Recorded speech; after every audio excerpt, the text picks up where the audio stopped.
朋友请客吃客家饭，3个菜，2菜1汤，一个3杯鸭，回锅肉，一个汤。它这里有 WiFi。整个汤喝上以后呀，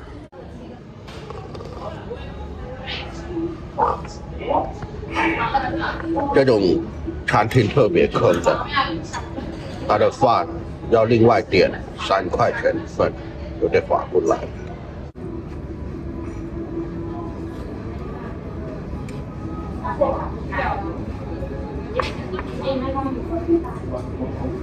老哥们吃饱了，老哥们跑路了。现在我逃离樟木头，又跑去长安那里，打算在那里度过一个晚上。前面有个宝箱，看完宝箱再去长安怎么样？开个玩笑啊，现在宝箱都没得开了。我经常看到有几个人在这里开宝箱的。哎，好热呀！又到天一城了，上面有个摩天轮，对面坐206还没开耶，那司机不在呀，咋还没开门呢？这些人都是去长安的呀。你放到那个位置上面了。等一下。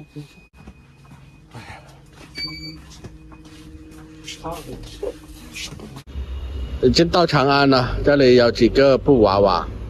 长安旅、万达就往这边走嘛。这边是长安的美食街嘛，晚上这里特别多的美食啊。去万达这边逛一下啊，万达有4层楼嘛，往这边走下去。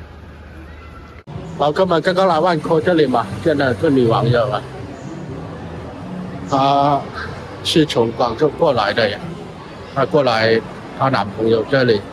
兄弟们，现在我们去长春街那里去啊。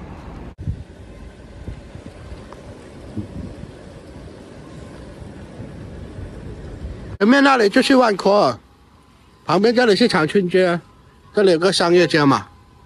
下了点小雨，有辆特斯拉在这里啊。有个好哥们啊，给我开了一家电竞的酒店啊，现在我过去住酒店去啊。这边的交通相当的发达，非常的方便。里面就是那个长安医院嘛，看病还是得去正规的医院比较好一点了。兄弟们，开好房了。他这个还要刷卡才可以到楼层那里去。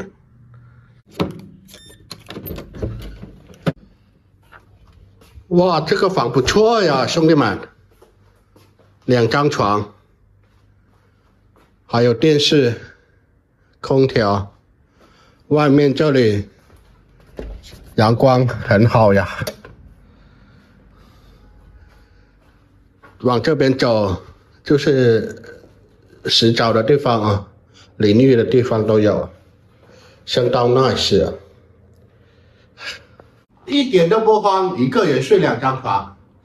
从樟木头那里一路奔波劳累来到长安这里，我先休整一下，休息一下啊，晚上再出去逛一下，看看街上的大美女们啊。